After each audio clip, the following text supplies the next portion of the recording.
Dasar anak tirian. Ambil nih buku sampah. Perusahaan papa sekarang milikku seutuhnya. Teriakan itu menggema di ruang tamu yang megah, disusul suara benda keras yang menghantam lantai marmer. Dion tertawa puas, merasa di atas angin. Sementara aku hanya bisa memungut buku resep kumal penuh debu itu dengan tangan gemetar. Dia pikir dia sudah menang. Dia pikir aku akan hancur dan mengemis di kakinya. Tapi Dion tidak tahu satu hal. Dia tidak tahu bahwa di halaman 55 buku usang yang baru saja dia ludahi ini, terselip sebuah rahasia yang nilainya jauh lebih besar dari seluruh gedung pencakar langit yang dia banggakan. Sebuah rahasia yang 5 tahun kemudian akan membalikan keadaan, membuatku duduk di kursi CEO sementara dia. Halo Sobat Dira Story, semoga kesehatan dan rezeki yang berlimpah selalu menyertai kalian hari ini. Coba absen dulu di kolom komentar. Dari kota mana saja kalian menyimak kisah emosional kali ini? Langit sore itu seakan turut berduka, menumpahkan air mata lewat hujan gerimis yang tak kunjung henti. Aroma tanah basah yang bercampur dengan wangi bunga sedap malam dan melati menyeruak kuat di pemakaman umum yang sunyi itu. Di hadapanku, gundukan tanah merah itu masih terlihat segar, basah, dan dingin. Nisan kayu jati dengan ukiran nama, Haji Darmawan bin Saleh, berdiri kokoh. Namun hatiku rasanya rapuh, hancur berkeping-keping. Aku, Dea, berdiri mematung di samping makam papa mertua. Payung hitam besar yang kupegang tak mampu menahan percikan air yang membasahi ujung hijab dan gamis hitamku. Tanganku mencengkeram erat tasbih kayu koka pemberian beliau. Satu-satunya benda yang membuatku tetap waras di tengah badai kesedihan ini. Papa bukan sekadar mertua bagiku. Di saat keluarga kandungku sendiri mengabaikanku karena aku hanya seorang gadis yatim piatu yang miskin, Papa Darmawan adalah orang pertama yang merentangkan tangan, memelukku, dan berkata, "Selamat datang di rumah, Nak." Tapi kini, pelindungku itu telah pergi. Suasana hening yang sakral itu tiba-tiba pecah oleh suara langkah sepatu kulit yang dihentakkan dengan kasar ke atas becekan lumpur. Tanpa menoleh pun, aku tahu siapa pemilik langkah angku itu. Akhirnya, sebuah suara bariton terdengar, bukan nada sedih, melainkan nada lega yang menjijikkan. Akhirnya orang tua keras kepala itu pergi juga. Aku menoleh perlahan. Di seberang makam, berdiri Dion, kakak ipar sekaligus anak sulung papa. Penampilannya sangat kontras dengan suasana duka. Dia mengenakan setelan jas double breasted buatan Italia yang harganya mungkin setara dengan biaya hidupku selama setahun. Rambutnya tertata klimis dengan pomade, dan di jari manisnya melingkar cincin emas dengan batu rubi besar yang berkilau aneh di bawah langit mendung. Tidak ada air mata di wajah Dion. Wajah tampan dengan rahang tegas itu justru menyeratkan ketidaksabaran. Dia bahkan tidak repot-repot menaburkan bunga.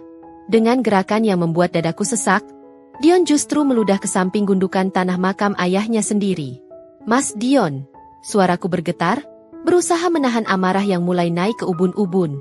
"Tolong hargai papa. Tanah makam beliau bahkan belum kering." Dion menatapku. Tatapan itu, tatapan yang selalu sama selama 3 tahun aku menjadi bagian keluarga ini. Tatapan jijik, seolah aku adalah kotoran yang menempel di sol sepatunya yang mahal. Dia melangkah maju, menginjak tumpukan kelopak mawar yang baru saja kutabur. "Hargai." Dion mendengus, sudut bibirnya terangkat membentuk seringai sinis. "Untuk apa aku menghargai orang tua yang selama hidupnya selalu membanding-bandingkan aku dengan suami lumpuhmu itu? Dion, contoh adikmu. Dion, jangan boros. Dion, belajar bisnis yang benar." Cih, sekarang dia sudah mati. Dea, tidak ada lagi yang bisa menceramahiku. Dion mendekat, jarak kami kini hanya terpisah oleh nisan papa. Aroma parfum maskulin yang menyengat bercampur dengan bau rokok mahal menguar dari tubuhnya. "Dengar baik-baik, Dea," bisiknya tajam, suaranya menusuk lebih dingin dari angin sore itu. "Jangan berpikir karena kau adalah menantu kesayangan yang selalu memijat kakinya dan memasakkan bubur untuknya, kau akan dapat bagian besar. Jangan mimpi." Aku mengeratkan peganganku pada tasbih. "Aku tidak pernah mengharapkan harta papa, Mas. Aku tulus merawat beliau." "Munafik," sentak Dion keras, membuat beberapa pelayat yang masih tersisa di kejauhan menoleh kaget. "Semua orang miskin sepertimu itu sama saja. Menjilat demi warisan. Tapi sayang sekali, Drama air matamu itu tidak akan berguna mulai hari ini. Dion mengeluarkan ponselnya, mengetik sesuatu dengan cepat, lalu menunjukkan layarnya padaku. Itu adalah sebuah email resmi perusahaan. Baca perintahnya. Mataku menyusuri kalimat demi kalimat di layar itu. Jantungku seakan berhenti berdetak. Itu adalah surat pemecatan. Surat pemutusan hubungan kerja untuk suamiku, Rendra, yang saat ini sedang terbaring lemah di rumah sakit karena komplikasi penyakit ginjalnya. Mas, apa-apaan ini? Suaraku tercekat. Rendra itu adik kandungmu. Mas, dia sedang sakit keras. Gaji dari perusahaan adalah satu-satunya harapan kami untuk membayar biaya cuci darah minggu depan. Bagaimana bisa kamu sekejam ini? Dion menarik ponselnya kembali sambil tertawa kecil. Tawa yang terdengar sangat mengerikan di telingaku. Perusahaan butuh efisiensi. DA. Rendra sudah 6 bulan tidak efektif bekerja. Untuk apa aku menggaji mayat hidup? Lagi pula, mulai detik ini, aku CEO-nya. Keputusanku mutlak. Papa sudah tidak ada untuk melindungi anak emasnya itu. Air mataku yang sejak tadi kutahan akhirnya tumpah. Bukan karena sedih kehilangan harta, tapi karena membayangkan wajah suamiku yang pucat di rumah sakit. Suamiku yang selalu memuja kakaknya. Suamiku yang tidak pernah berburuk sangka, kini dibuang seperti sampah oleh darah dagingnya sendiri tepat di hari pemakaman ayah mereka. Kamu iblis, Mas, desisku pelan. Dion tertawa lepas. Suaranya menggema di antara nisan-nisan bisu. Simpan makianmu untuk nanti, Dea. Karena percayalah, ini baru permulaan. Setelah pembacaan wasiat nanti malam, pastikan kau punya kardus bekas untuk mengemasi barang-barangmu. Aku tidak mau ada bau kemiskinan tertinggal di rumahku. Dia membalikan badan, melangkah pergi meninggalkan makam tanpa menoleh lagi, seolah baru saja membuang beban berat. Aku jatuh terduduk di samping nisan Papa, memeluk tanah basah itu. Pak, kenapa Papa tinggalkan kami dengan monster seperti dia? Isaku pilu. Hujan turun semakin deras, menyamarkan suara tangisku. Namun, di tengah gemuruh petir yang mulai menyambar, sebuah mobil sedan hitam berhenti mendadak di gerbang pemakaman. Seorang pria paruh baya dengan setelan jas hitam berlari tergesa-gesa menghampiriku sambil memayungi kepalanya dengan tas kerja. Itu Pak Hasan, pengacara kepercayaan Papa selama 30 tahun. Wajahnya pucat pasi, napasnya tersengal-sengal seolah baru saja melihat hantu. Dia tidak menyapa Dion yang berpapasan dengannya. Dia justru lari lurus ke arahku. Nyonya Dea! Nyonya Zea! Teriaknya panik. Aku mendongak, menghapus air mata. Ada apa, Pak Hasan? Kenapa Bapak panik sekali? Pak Hasan berlutut di sebelahku, mengabaikan celana mahalnya yang kotor terkena lumpur. Tangannya gemetar saat memegang bahuku. Matanya menyiratkan ketakutan dan urgensi yang luar biasa. Kita harus ke rumah utama sekarang juga. Kumpulkan Tuan Dion dan Tuan Rendra, meskipun Tuan Rendra harus dibawa dengan kursi roda. Kenapa, Pak? Bukankah pembacaan wasiat dijadwalkan minggu depan setelah tahlilan 7 hari? Tanyaku bingung. Pak Hasan menggeleng kuat, keringat dingin bercampur air hujan di pelipisnya. Dia mendekatkan wajahnya ke telingaku, seolah takut ada arwah yang menguping. Tidak bisa, Nyonya.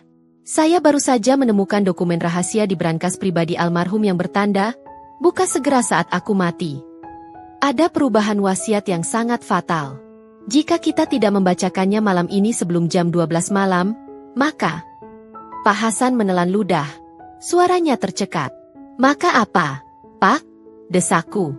Maka seluruh aset perusahaan akan jatuh ke tangan pihak ketiga yang sangat berbahaya. Dan Tuan Dion, dia tidak akan terima ini. Nyonya, bersiaplah. Malam ini akan menjadi malam paling panjang dalam hidup Anda. Jam dinding besar bermerek Grandfather Clock yang berdiri kaku di sudut ruang tengah itu berdetak konstan. Tik-tak, tik-tak. Setiap detiknya terasa seperti palu godam yang menghantam dadaku. Ruang tamu utama kediaman keluarga Darmawan ini biasanya terasa hangat saat Papa masih ada. Tempat kami berkumpul menonton berita sore. Tapi malam ini, ruangan seluas lapangan badminton ini terasa mencekam, dingin, dan asing. Aku duduk di sofa tunggal di sudut ruangan, tanganku tak lepas menggenggam tangan Rendra, suamiku, yang duduk lemah di kursi rodanya. Wajah Rendra pucat pasi, selang oksigen masih menempel di hidungnya. Dia memaksakan diri keluar dari rumah sakit demi wasiat mendadak ini, meski dokter sudah melarang keras. Tangannya yang dingin dan kurus meremas jariku pelan. Satu-satunya isyarat bahwa dia masih bersamaku, memberiku kekuatan. Di seberang kami, Dion duduk dengan kaki disilangkan di atas meja kaca mahogani. Dia sudah berganti pakaian santai, namun kemewahan tetap melekat padanya. Kemeja sutra hitam membalut tubuhnya, dan di tangan kanannya terselip cerutu Kuba yang asapnya mengepul tebal, memenuhi ruangan ber-AC itu dengan bau tembakau yang menyesakkan dada. Dia tampak seperti raja yang sedang menunggu upeti, bukan seorang anak yang baru saja kehilangan ayahnya. Pak Hasan. Dion memecah keheningan dengan suara malas, sambil menghembuskan asap rokok ke udara. Bisa dipercepat? Saya punya janji makan malam dengan investor jam 8 nanti. Jangan buang waktu saya hanya untuk formalitas membagikan remah-remah roti pada. Dia melirik sinis ke arahku dan Rendra, kaum duafa ini. Pak Hasan yang duduk di ujung meja tampak berkeringat, meski suhu ruangan disetel di angka 18 derajat. Dia menyeka keningnya dengan sapu tangan, lalu membuka segel merah pada map kulit tebal di hadapannya. Suara kertas yang dibalik terdengar sangat nyaring di ruangan yang sunyi itu. Ehem, Pak Hasan berdehem. Suaranya bergetar. Berdasarkan adendum terakhir yang ditandatangani almarhum Bapak Darmawan 3 jam sebelum beliau wafat, berikut adalah pembagian aset mutlak. Dion menegakkan duduknya, matanya berbinar tamak. Poin pertama. Pak Hasan mulai membaca dengan nada formal namun cepat. Sebanyak 95% saham kepemilikan Darmawan Food Group, termasuk 3 pabrik pengolahan di Jawa Barat, 2 pabrik di Jawa Timur, serta kantor pusat di Jakarta Selatan, diwariskan sepenuhnya kepada putra pertama, saudara Dion Darmawan. Yes! Dion meninju udara, abu rokoknya berjatuhan ke karpet persia mahal di bawah kakinya. Dia tertawa lebar, suara tawanya memantul di dinding-dinding marmer. Dengar itu, Rendra? 95%. Itu artinya aku pemilik tunggal sekarang. Rendra hanya menunduk. Napasnya terdengar berat di balik masker oksigen. Aku mengelus punggung tangannya, mencoba menahan air mata yang mendesak keluar. Pak Hasan melanjutkan, suaranya makin pelan.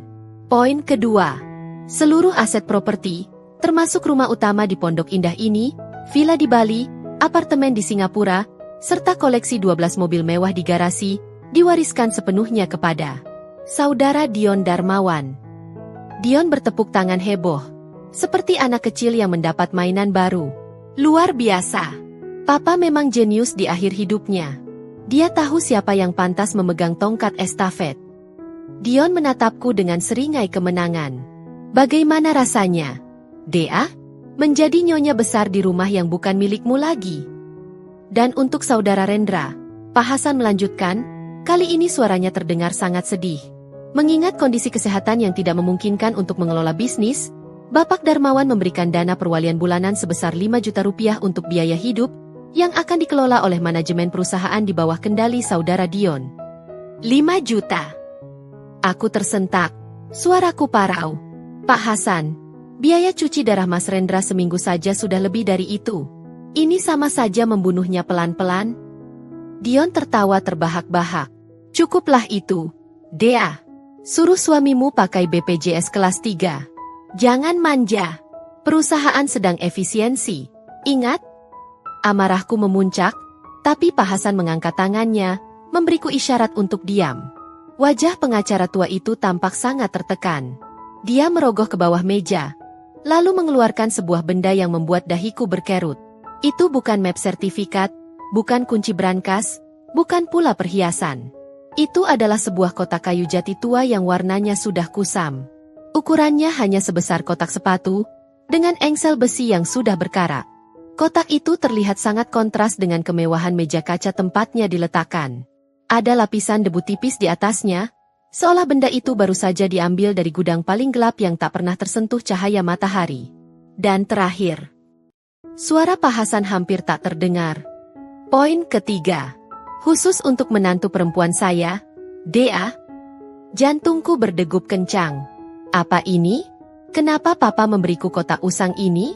Almarhum berpesan, untuk Jea, wanita yang paling tulus merawatku saat anak-anak kandungku sibuk dengan dunianya. Aku mewariskan benda paling berharga dalam sejarah hidupku. Sebuah kotak berisi kumpulan resep yang kutulis sejak tahun 1980. Pak Hasan mendorong kotak itu ke arahku dengan sangat hati-hati, seolah itu adalah bom waktu. Hening. 1 detik. 2 detik. Lalu, ledakan tawa itu pecah. Dion tertawa begitu keras sampai wajahnya memerah. Dia memegangi perutnya, bahkan sampai tersedak asap cerutunya sendiri. Dia bangkit dari kursi, berjalan mendekati kotak itu, lalu mencoleknya dengan ujung jari telunjuk seolah benda itu menjijikkan. Resep. Dion terpingkal-pingkal. Astaga. Papa benar-benar punya selera humor yang gelap. Dia memberimu sampah. Dia memberimu buku masak bekas. Hahaha. Dengan kasar, Dion membuka tutup kotak itu. Brak. Tutup kayu itu menghantam meja. Di dalamnya, tergeletak sebuah buku tulis tebal dengan sampul kulit yang sudah mengelupas. Kertasnya menguning, pinggirannya bergerigi dimakan rayap. Bau ape kertas tua langsung menguar, bercampur dengan aroma rempah yang samar. Lihat ini. Dion mengambil buku itu dengan kasar, mengibas-ngibaskannya di depan wajahku hingga debu beterbangan membuat mataku perih. Dea si pembantu, dapat buku resep pembantu. Cocok sekali. Papa memang tahu posisimu. Dea, tempatmu itu di dapur, bukan di ruang rapat. Air mataku menetes, jatuh membasahi punggung tangan Rendra. Sakit sekali rasanya. Bukan karena aku tidak mendapat uang. Demi Tuhan, aku tidak gila harta. Tapi cara papa membagi ini, seolah-olah pengabdianku selama ini, begadang mengganti popoknya, menyuapinya saat stroke, semua itu hanya dihargai dengan tumpukan kertas bekas ini. Apakah di mata papa, aku serendah itu? Kenapa papa tega? Bisik Rendra lirih. Air mata menetes dari sudut matanya yang cekung. Dion yang melihat kami menangis justru semakin menjadi-jadi. Dia melempar buku itu kembali ke dalam kotak dengan keras. Duh, sudah dramanya. Dion membentak. Wajahnya berubah garang dalam sekejap. Dia menatap jam tangannya, lalu menatap kami berdua dengan tatapan mengusir. Wasiat sudah dibacakan. Aset sudah jelas milikku. Rumah ini, sofa yang kalian duduki, udara yang kalian hirup di ruangan ini, semuanya milikku.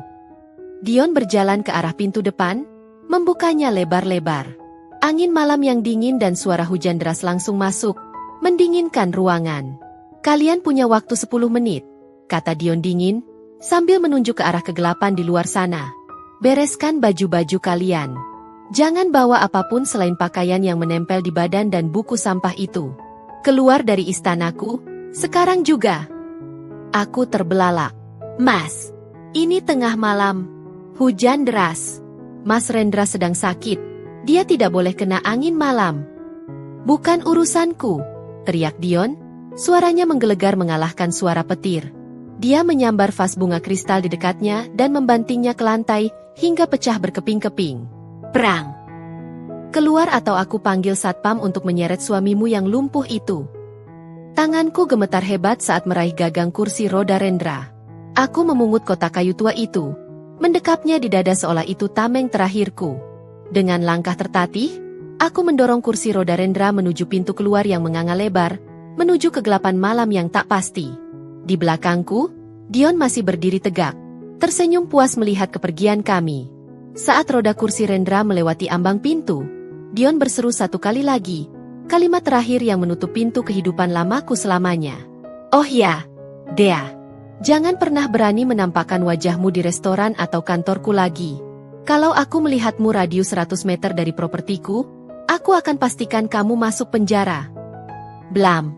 Pintu jati raksasa itu terbanting menutup tepat di belakang punggungku, meninggalkan kami berdua di teras yang basah, kedinginan, dan terusir. Aku menatap buku tua di pelukanku, buku yang menjadi penyebab penghinaan ini. Tanpa sadar, jariku meraba sampulnya yang kasar. Ada sesuatu yang aneh. Sampul belakang buku ini terasa tidak rata. Ada yang mengganjal di dalamnya. Sesuatu yang keras dan tipis, tersembunyi di balik lapisan kulit usang itu. Suara tetesan air dari plafon yang bocor menjadi satu-satunya musik pengiring di kamar kos berukuran 3x3 meter itu. Pluk pluk pluk. Jatuh tepat ke dalam ember plastik retak yang kutaruh di sudut ruangan. Baunya sungguh berbeda dengan aromaterapi lavender yang biasa tercium di kamar kami di Pondok Indah. Di sini, udara berbau lembab, campuran antara bau cat murah yang mengelupas dan aroma selokan yang merayap masuk dari ventilasi sempit di atas pintu. Aku memeras handuk kecil dengan air hangat dari termos, lalu dengan lembut menyeka wajah Rendra yang tertidur gelisah di atas kasur busa tipis di lantai. Sprei kembang-kembang lusuh ini terasa kasar di kulitnya yang sensitif. Tapi hanya tempat ini yang bisa kami sewa malam ini dengan sisa uang tunai di dompetku. Lampu bohlam kuning 5 watt di langit-langit berkedip-kedip lemah, seolah ikut sekarat bersama nasib kami. "Maafkan aku, Mas," bisikku sambil merapikan selimut tipis yang menutupi tubuh kurus suamiku. "Malam ini kita tidur di sini dulu ya. Besok aku cari tempat yang lebih layak." Mataku beralih ke meja kecil reot di samping kasur. Di sana, di bawah sorotan cahaya lampu yang remang, tergeletak satu-satunya harta yang kami bawa dari istana, Dion. Kotak kayu jati itu. Buku resep, sampah, itu.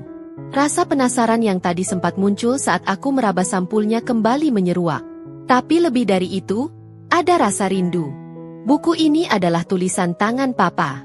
Mungkin dengan membacanya, aku bisa merasakan kehadiran beliau, satu-satunya orang yang pernah membelaku. Aku duduk bersila di lantai dingin, menarik napas panjang, dan membuka sampul kulit yang sudah terkelupas itu. Aroma itu langsung menyerbu hidungku. Bukan bau apek biasa. Ini aroma rempah tua, cengkeh, kayu manis, dan sedikit jejak vanila yang sudah mengering puluhan tahun. Aroma dapur Papa. Aroma nostalgia. Tulisan tangan tegak bersambung yang khas memenuhi halaman pertama. Tinta hitamnya sudah memudar menjadi abu-abu di beberapa bagian.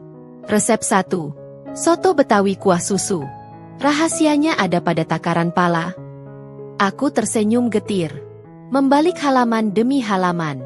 Halaman demi halaman berisi catatan detail tentang masakan-masakan legendaris yang membuat Darmawan Food Group menjadi raksasa kuliner.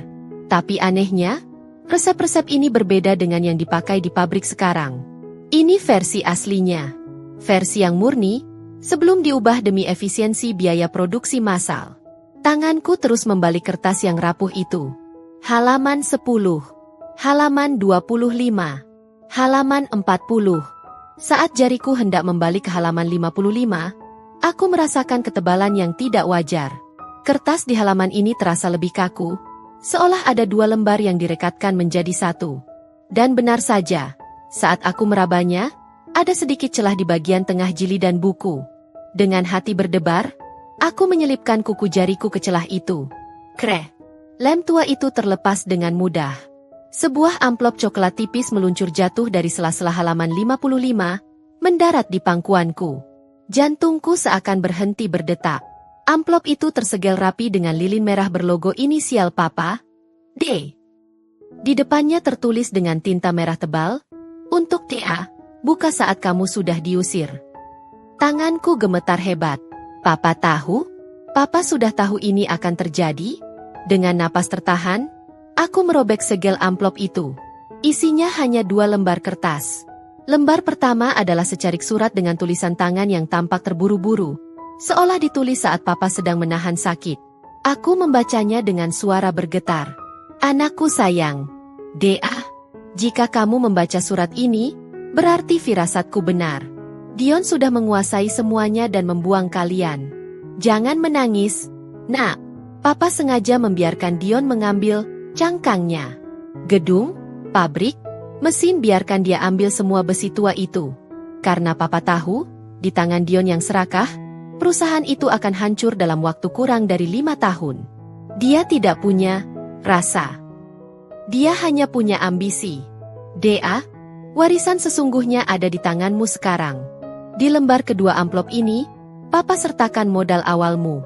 Uang ini Papa kumpulkan diam-diam dari hasil penjualan aset pribadi Papa yang tidak tercatat di perusahaan, khusus untukmu. Jangan gunakan untuk berobat Rendra saja, tapi gunakan untuk membangun kembali martabat kita. Dan lihat halaman 55 di buku ini. Itu adalah resep saus emas. Resep inti yang dulu membuat restoran pertama Papa meledak. Tapi Papa sembunyikan karena bahan bakunya terlalu mahal untuk diproduksi massal di pabrik. Dion tidak tahu resep ini ada. Dengan resep ini, Kamu bisa mengalahkan raksasa sekalipun. Air mataku menetes membasahi surat itu. Papa, dia merencanakan ini semua demi melindungiku? Dia tahu kalau dia memberikan uang ini secara terang-terangan di wasiat, Dion pasti akan merebutnya atau menuntutnya secara hukum. Papa menyembunyikannya di tempat yang paling dibenci Dion, sebuah buku tua yang kusam. Perlahan, aku menarik lembar kedua dari dalam amplop. Mataku terbelalak lebar, nyaris keluar dari kelopaknya. Tanganku membekap mulutku sendiri agar tidak menjerit yang bisa membangunkan tetangga kos. Itu adalah cek Bank Mandiri atas nama pembawa.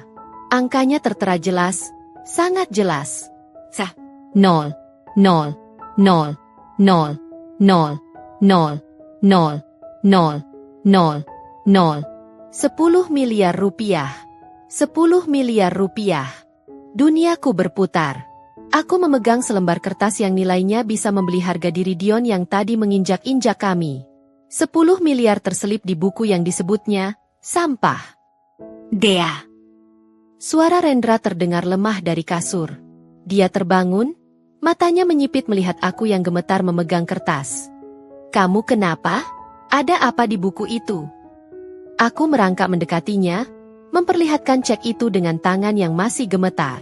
Rendra membelalak, lalu menangis tanpa suara. Dia mencium kertas itu, lalu memelukku erat. Tangis kami pecah di ruangan sempit itu, tangis kelegaan yang bercampur aduk dengan rasa haru. Kami tidak jadi mati kelaparan. Kami punya harapan. Tiba-tiba, suara bising terdengar dari TV tabung kecil milik penjaga kos di luar kamar yang volumenya diputar terlalu keras. Berita setelah tengah malam sedang berlangsung. Breaking news. Dion Darmawan, CEO baru Darmawan Food Group, malam ini mengumumkan perombakan besar-besaran. Dalam konferensi pers perdananya, Dion berjanji akan memecat 30% karyawan lama demi efisiensi. Aku menoleh ke arah jendela Nako yang sedikit terbuka, bisa mendengar samar suara Dion dari TV di luar sana. Saya akan membawa perusahaan ini ke era baru. Era modern tanpa beban masa lalu. Seru Dion di berita itu, suaranya penuh kesombongan. Aku menghapus air mataku dengan punggung tangan. Rasa sedih itu perlahan menguap, tergantikan oleh sesuatu yang panas membara di dada. Sebuah tekad. Aku menatap halaman 55 buku resep yang terbuka di lantai. Di sana tertulis, saus emas, paduan rasa yang mampu mengikat lidah dan hati manusia selamanya. Aku mengambil buku itu, menutupnya dengan bunyi gebrak yang pelan namun pasti. Aku menatap Rendra, lalu menatap arah di mana rumah mewah Dion berada jauh di sana. Nikmatilah kemenangan sementaramu, Mas Dion, bisikku lirih, mataku kini kering dan tajam menatap kegelapan malam. Kamu punya gedung pencakar langit, tapi aku punya nyawanya. Kita lihat siapa yang akan bertahan. Aku meremas cek 10 miliar itu di tanganku. Besok, permainan yang sesungguhnya baru akan dimulai. 2 tahun. Waktu berputar begitu cepat. Setajam pisau dapur yang mengiris bawang merah setiap pagi buta. Jam dinding menunjuk pukul 3 pagi. Di saat sebagian besar penduduk Jakarta masih terlelap dalam mimpi, duniaku justru baru dimulai. Suara desis kompor tekanan tinggi yang menyemburkan api biru menjadi alarm penyemangatku. Aroma tumisan bawang putih, jahe, dan serai yang mendidih di dalam panci besar memenuhi dapur ruko 2 lantai yang kusewa di kawasan Tebet ini. Ini bukan dapur mewah berlapis marmer seperti di rumah Dion, tapi dapur ini hidup. Dapur ini bernapas. Mbak Zea, pesanan catering untuk makan siang kantor kementerian nambah 100 kotak lagi. Seru Bu Marni, salah satu dari 5 karyawan yang kubekerjakan, sambil terengah-engah membawa karung beras. Aku menyeka keringat di pelipis dengan punggung tangan, tersenyum lebar. Alhamdulillah. Siapkan dandang tambahan, Bu. Pastikan takaran airnya pas, jangan sampai nasinya perah. Aku beralih ke meja racik. Di sana, sebuah mangkuk keramik putih berisi cairan kental berwarna keemasan berkilau di bawah lampu neon. Inilah dia, jantung dari dapur warisan. Saus emas dari halaman 55. Setiap kali aku mencampurkan saus ini ke dalam masakan, entah itu ayam goreng, tumis daging, atau bahkan sekadar tahu tempe, aroma yang keluar sungguh ajaib. Wanginya gurih, manis, dan sedikit smoky, seolah memanggil kenangan masa kecil siapa saja yang menciumnya. Resep Papa bukan sekadar bumbu, Tapi mesin waktu. Namun, perjalanan 2 tahun ini tidaklah mulus. Uang 10 miliar dari papa memang menjadi modal awal yang kuat untuk mengobati Rendra hingga kondisinya stabil dan menyewa tempat ini. Tapi uang tidak bisa membeli akses yang ditutup paksa. Siang itu, matahari terik menyengat kulit saat aku turun dari mobil bak terbuka di Pasar Induk Kramat Jati. Aku berjalan menuju kios Pak Haji Somad, pemasok daging sapi premium langganan papa dulu. Pak Haji, seperti biasa ya, tenderloin lokal 50 kilo, kataku ceria. Namun, Pak Haji yang biasanya ramah kini membuang muka. Dia sibuk memotong lemak, berpura-pura tidak mendengarku. Pak Haji, panggilku lagi. Pria tua itu menghela napas berat, meletakkan pisau dagingnya dengan kasar. Dia menatapku dengan mata yang menyiratkan rasa bersalah sekaligus ketakutan. Neng Zea pulang saja. Bapak nggak bisa jual daging ke Neng lagi. Dahiku berkerut. Kenapa? Pak? Saya bayar tunai. Saya tidak pernah utang. Bukan soal uang, Neng. Pak Haji berbisik, matanya liar melihat sekeliling pasar. Tadi pagi, orang suruhan grup Darmawan datang. Mereka bilang, kalau ada satu pedagang di pasar ini yang menyuplai bahan ke dapur warisan, kontrak suplai daging ke ratusan gerai pabrik mereka akan diputus total. Kami rakyat kecil, Neng. Kami nggak bisa lawan raksasa. Darahku mendidih. Dion. Bahkan setelah 2 tahun, dia masih belum puas melihatku hidup. Dia ingin mematikan usahaku dengan memutus rantai pasokanku. Dia pikir dengan mencekik leher para pedagang kecil ini, aku akan menyerah? Aku menatap Pak Haji dengan tatapan tegar. Saya mengerti, Pak. Bapak harus jaga periuk nasi keluarga Bapak. Terima kasih sudah jujur. Aku berbalik, berjalan keluar pasar dengan tangan kosong. Di dalam mobil, aku memukul setir sekali. Napas memburu. Tapi kemudian, mataku menangkap pantulan wajahku di spion. Wajah yang tidak lagi cengeng. Oke. Dion, kamu tutup pintu depan, aku lewat jendela. Gumamku. Aku tidak butuh daging premium grade A. Kalau aku punya saus emas. Keajaiban resep papa adalah kemampuannya menyulap bahan biasa menjadi hidangan istimewa. Aku membelokkan mobil ke pasar tradisional kecil di pinggiran kota, membeli daging sapi lokal biasa dari pedagang eceran yang tidak terikat kontrak dengan Dion. Malam harinya, di restoran mewah milik Dion yang terletak di pusat SCBD, suasana justru berbanding terbalik. Dion duduk di kursi velvet merah, gelas sampahnya di tangan. Di hadapannya duduk manajer operasional yang terlihat gemetar memegang laporan bulanan. Turun lagi, bentak Dion, membanting gelas kristal itu hingga tangkainya patah. Bulan lalu omzet turun 15%. Sekarang 20%? Apa kerja kalian? Maaf, Pak Dion, cicit manajer itu. Banyak pelanggan komplain. Mereka bilang, rasanya berubah. Dagingnya memang impor, tapi bumbunya terasa hambar. Tidak seperti dulu saat Pak Darmawan masih ada. Alasan, potong Dion kasar. Dia berdiri, membetulkan jas rancangan desainer Paris yang membalut perutnya yang mulai membuncit karena gaya hidup hedonis. Lidah mereka saja yang kampungan. Dengar, untuk menutupi kerugian bulan ini, kurangi lagi takaran rempah di pabrik. Ganti bawang putih asli dengan bubuk sintetik impor dari Cina. Lebih murah separuh harga. Tapi Pak, itu akan merusak citra rasa. Lakukan atau kau kupecat, teriak Dion. Dia tidak peduli pada rasa. Baginya, bisnis hanyalah angka di kalkulator untuk membiayai cicilan Lamborghini barunya. Sementara Dion sibuk memangkas kualitas, dapur warisan milikku justru meledak. Meski menggunakan daging biasa, sentuhan saus emas membuat pelanggan antre mengular sampai ke trotoar jalan raya. Review di media sosial meledak. Influencer kuliner datang tanpa dibayar. Menangis saat suapan pertama masuk ke mulut mereka. Gila, gue nggak tahu ini bumbunya apa, tapi rasanya kayak dipeluk nenek gue. Tulis salah satu food vlogger terkenal. Rendra, yang kondisinya kini jauh lebih sehat dan bisa berjalan meski menggunakan tongkat, membantuku di kasur. Wajahnya yang dulu pucat kini bersemu merah bahagia melihat kesibukan ini. DA, lihat antrean nomor 150. Mereka rela nunggu 1 jam loh. Aku tersenyum, menuangkan saus emas terakhir ke atas piring saji. Biarkan rasa yang bicara, Mas. Di tengah hiruk-pikuk makan siang yang padat itu, tiba-tiba suasana mendadak senyap. Suara klakson dan keramaian di depan ruko mereda. Sebuah mobil Rolls-Royce Phantom berwarna hitam mengkilap berhenti tepat di depan pintu masuk ruko sederhanaku, memblokir jalan. Plat nomornya hanya 2 digit, menandakan pemiliknya bukan orang sembarangan. Orang-orang yang sedang antre menepi dengan segan. Pintu belakang mobil mewah itu terbuka perlahan secara otomatis. Seorang pria tua berambut perak, mengenakan setelan jas abu-abu yang terlihat sangat mahal namun bersahaja, melangkah turun. Dia dibantu oleh seorang asisten yang segera memayunginya dari terik matahari Jakarta. Pria itu tidak langsung masuk. Dia berdiri di trotoar, memejamkan mata, dan menghirup udara dalam-dalam.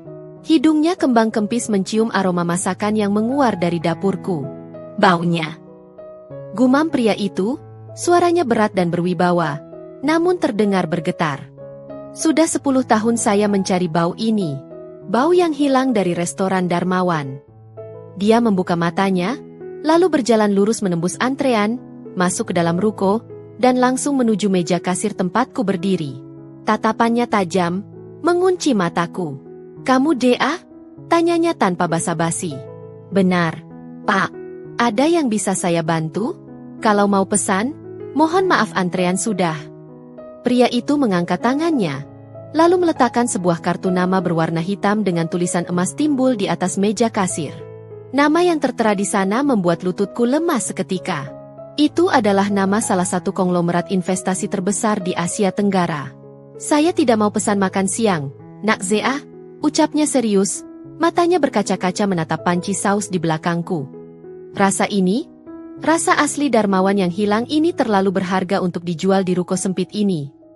Dia mencondongkan tubuhnya ke depan, menatapku dengan intensitas yang membuat seisi ruangan menahan napas. "Saya mau investasikan 50 miliar rupiah tunai sekarang juga untuk kamu. Tapi dengan satu syarat." "Syaratnya hanya satu, DA." Suara Pak Wijaya, investor itu, masih terngiang di kepinganku. "Jangan pernah ubah resep ini demi keuntungan. Tetaplah memasak dengan hati, bukan dengan kalkulator." Dan hari ini, 6 bulan setelah pertemuan itu, aku berdiri di bawah sorotan lampu chandelier kristal yang menggantung megah di langit-langit restoran baruku. Bukan lagi ruko sempit di Tebet, melainkan sebuah bangunan kolonial 3 lantai di kawasan Menteng yang telah disulap menjadi istana kuliner bernama The Heritage by Jea. Suara tepuk tangan membahana saat aku memotong pita perah.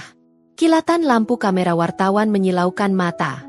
Di sampingku, Rendra berdiri gagah tanpa tongkat, mengenakan setelan jas rapi yang membalut tubuhnya yang kini berisi. Dia tersenyum, senyum yang sudah lama hilang dari wajahnya. "Selamat datang di era baru," bisik Rendra di telingaku, menggenggam tanganku erat. Udara di dalam restoran ini wangi. Bukan hanya wangi bunga lili segar yang menghiasi setiap meja marmer, tapi wangi kemenangan. Para sosialita, pejabat, hingga kritikus makanan yang dulu memuja Dion, kini duduk manis di kursiku, menyantap soto Betawi kuah susu, dan iga bakar saus emas, dengan mata terpejam menikmati setiap gigitan. Sementara itu, di seberang kota, suasana di kantor pusat Darmawan Food Group terasa seperti rumah duka. Bra! Sebuah asbak kristal melayang dan pecah berkeping-keping menghantam dinding ruang rapat eksekutif. Dion berdiri dengan napas memburu, wajahnya merah padam, urat lehernya menonjol seperti mau pecah. Di hadapannya, jajaran direksi menunduk ketakutan, tidak ada yang berani menatap mata sang CEO yang sedang kalap. "Jelaskan padaku," raung Dion, suaranya parau. "Kenapa grafik penjualan kita terjun bebas seperti ini? Minus 40% dalam 1 kuartal? Kalian kerja apa saja? Hah? Makan gaji buta?" "Pak Dion," manajer pemasaran memberanikan diri angkat bicara dengan suara gemetar. Ini efek domino, Pak. Sejak The Heritage buka, pelanggan VIP kita pindah ke sana semua. Mereka bilang rasa masakan kita sekarang seperti makanan instan." "Lidah mereka yang bodoh," potong Dion kasar. Dia menggebrak meja. "Masakan kita standar internasional. Efisien. Cepat saji. Dia itu cuma koki rumahan yang kebetulan beruntung." Dion menyambar tablet di meja, membuka laman berita ekonomi. Headline hari itu membuat darahnya semakin mendidih. Saham Darmawan Food Group sentuh level terendah. Investor mulai lirik The Heritage sebagai pemimpin pasar baru. Cukup. Dion melempar tablet itu ke lantai hingga layarnya retak. Dia menoleh ke arah pria berkacamata tebal yang duduk di ujung meja, tim legal perusahaan. Siapkan berkas tuntutan sekarang juga. Perintah Dion dingin. Seret Jea ke pengadilan. Tuntut dia atas pencurian resep rahasia dagang. Itu resep papa. Itu aset perusahaan. Dia mencurinya dari brankas perusahaan. Hening sejenak. Sang pengacara, Pak Burhan, tidak langsung menjawab. Dia justru membetulkan letak kacamatanya dengan gerakan gelisah, membuka map tebal di hadapannya, lalu menelan ludah dengan susah payah. Maaf, Pak Dion. Sepertinya, kita tidak bisa melakukan itu. Mata Dion membelalak. Apa maksudmu tidak bisa? Aku bayar kamu mahal untuk memenangkan kasus, bukan untuk jadi pengecut. Bukan begitu, Pak. Suara Pak Burhan semakin mengecil. Kami sudah melakukan audit forensik terhadap seluruh aset intelektual perusahaan minggu lalu, sesuai perintah Bapak untuk persiapan gugatan. Dan hasilnya nihil. Nihil? Dion mendekat, wajahnya hanya berjarak beberapa senti dari wajah pengacaranya. Bicara yang jelas. Resep, saus emas, dan varian menu asli Pak Darmawan ternyata tidak pernah didaftarkan patennya atas nama PT Darmawan Food Group. Jelas Pak Burhan cepat, takut diamuk masa. Almarhum Pak Darmawan mendaftarkan hak ciptanya sebagai karya intelektual perorangan. Dalam klausul legalnya tertulis jelas, hak penggunaan dan komersialisasi resep ini melekat sepenuhnya pada pemegang fisik manuskrip asli tulisan tangan pencipta. Dion terhuyung ke belakang, kakinya menabrak kursi. Wajahnya pucat pasi, seolah darahnya tersedot habis. Manuskrip asli. Gumam Dion pelan, matanya kosong menatap lantai. Ingatannya melayang ke malam hujan 2 tahun lalu. Malam di mana dia tertawa terbahak-bahak. Malam di mana dia melempar kotak kayu tua itu. Malam di mana dia berteriak, "Ambil nih buku sampah." Jadi maksudmu? Suara Dion bergetar. Siapapun yang memegang buku butut itu, dia adalah pemilik sah resepnya secara hukum. Pak Burhan mengangguk pelan. Benar, Pak. Secara hukum, Nyonya Dea adalah pemilik tunggal resep itu. Justru jika Nyonya Dea mau, dia yang bisa menuntut kita karena pabrik kita masih menggunakan turunan resep itu tanpa membayar royalti padanya. Arg! Dion menjerit histeris, menjambak rambutnya sendiri yang sudah mulai rontok karena stres. Dia menendang kursi pimpinan hingga terguling. Rasa penyesalan yang teramat sangat menghantam ulu hatinya. Dia telah membuang tambang emasnya sendiri. Dia telah memberikan kunci kerajaannya kepada orang yang paling dia benci, dengan tangannya sendiri. Keluar kalian semua. Keluar! Usir Dion membabi buta. Para eksekutif dan pengacara berhamburan keluar ruangan, meninggalkan Dion sendirian di ruang rapat yang luas dan dingin itu. Dion jatuh terduduk di lantai karpet. Dia melihat pantulan dirinya di dinding kaca gedung pencakar langit itu. Hancur. Dia benar-benar di ujung tanduk. Investor marah, pelanggan kabur, dan dia tidak punya senjata hukum untuk melawan Dea. Jika laporan keuangan bulan depan masih merah, para pemegang saham akan memecatnya. Dia akan kehilangan segalanya. Tidak. Desis Dion, matanya kini menyala dengan kilatan gila. Aku tidak boleh kalah. Aku Dion Darmawan. Aku tidak akan membiarkan Zea menang.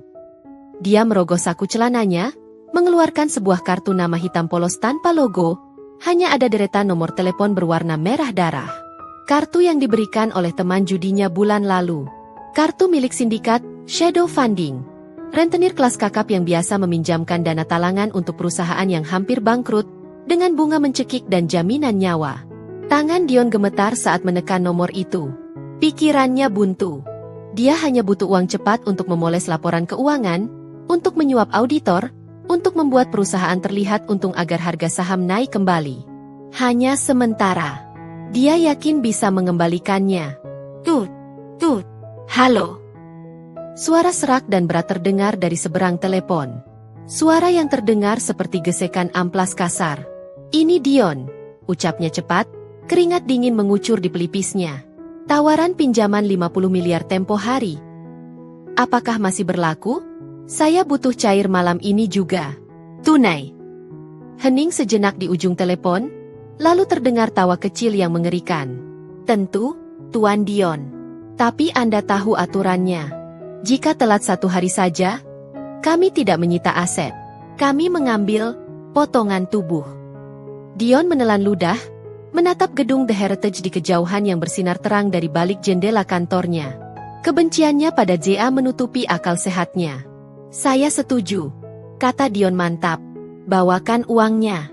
Aku akan gadaikan sertifikat pabrik utama sebagai jaminannya. Tanpa Dion sadari, dia baru saja menandatangani kontrak kematiannya sendiri. Dia pikir dia sedang menyelamatkan perusahaan, padahal dia sedang menggali lubang kubur yang jauh lebih dalam. Cahaya lampu kota Singapura yang gemerlap terpantul indah di jendela kaca private room lantai 57 Marina Bay Sands. Di dalam ruangan berpendingin udara itu, suasana terasa begitu hikmat namun penuh kemenangan. Aku menggoreskan pena emas di atas dokumen kontrak tebal, tepat di samping tanda tangan Mr. Tan, CEO jaringan hotel terbesar di Asia. Selamat, Ibu JA, ucap Mr. Tan dengan logat Melayu yang kental, menjabat tanganku erat.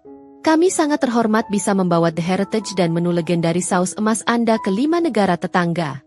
Ini akan menjadi franchise kuliner Indonesia paling premium tahun ini. Suara tepuk tangan membahana dari para staf dan Rendra yang berdiri di belakangku. Rendra tampak begitu gagah dengan setelan jas abu-abu, matanya berbinar bangga. 2 tahun lalu, kami diusir seperti kucing kurap. Hari ini, kami menandatangani ekspansi internasional. Tuhan memang sutradara terbaik. Namun, ratusan kilometer dari tempatku merayakan kemenangan, di sudut gelap Jakarta, sebuah rencana jahat sedang dimatangkan di bawah kepulan asap rokok kretek. Di sebuah gudang tua di pinggiran Cakung, Dion duduk di atas peti kayu.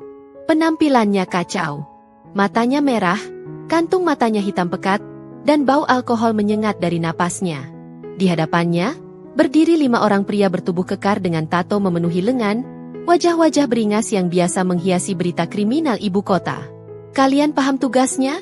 Suara Dion serak, nyaris seperti geraman binatang buas yang terluka. Dia melemparkan amplop tebal berisi uang tunai, sisa terakhir dari pinjaman panas yang dia dapatkan. Salah satu preman, pria botak dengan bekas luka di pipi, menyeringai sambil menghitung lembaran merah di dalamnya. Beres, bos. Hancurkan restorannya, bikin takut pelanggannya, buat seolah-olah makanannya beracun. Gampang. Bukan cuma hancurkan, potong Dion tajam, matanya berkilat gila. Aku mau tempat itu rata dengan tanah. Aku mau nama dia hancur malam ini juga. Buat keributan yang masuk berita nasional. Biar semua orang tahu, makan di tempat Zia itu tidak aman. Dion tertawa kecil, tawa yang hampa. Dia sudah tidak peduli lagi. Uang pinjaman 50 miliar dari sindikat itu sudah habis dia bakar untuk menutupi kerugian pabrik yang terus membengkak, menyuap auditor, dan berjudi saham demi membalikan modal instan. Tapi hasilnya nihil. Dia sudah di ujung tanduk. Jika dia hancur, mungkin, hanya mungkin, pelanggan akan kembali padanya. Kerjakan malam ini. Saat jam makan malam paling ramai. Perintah Dion. Pukul 19.30 waktu Indonesia Barat. Restoran The Heritage di Menteng sedang berada di puncak kesibukan. Alunan musik piano klasik mengalun lembut, bercampur dengan denting sendok garpu dan tawa renyah para pelanggan VIP. Wangi soto Betawi dan iga bakar memenuhi udara, menciptakan atmosfer kemewahan yang hangat. Tiba-tiba, kedamaian itu tercabik. Perang! Suara kaca pecah yang memekakan telinga terdengar dari arah pintu depan. Sebuah batu sebesar kepalan tangan melayang masuk, menghantam lemari pajangan kristal di lobi hingga hancur berantakan. Jeritan histeris pelanggan langsung pecah. Serbu! 5 orang preman bertopeng merangsek masuk membawa tongkat besi dan balok kayu. Mereka mengamuk membabi buta. Meja-meja marmer dibalikan. Piring-piring porselen mahal disapu ke lantai. Makanan berhamburan mengotori lantai granit yang mengkilap. Jangan ada yang makan di sini. Tempat ini dikutuk. Makanannya sampah. Teriak si pemimpin preman sambil memecahkan kaca jendela besar dengan tongkat besinya. Para pelanggan berlarian panik, berlindung di bawah meja atau lari ke arah dapur. Anak kecil menangis ketakutan.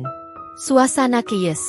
Aku yang baru saja mendarat dari Singapura dan sedang memantau via CCTV dari kantor di lantai 3 restoran, merasakan jantungku hampir copot.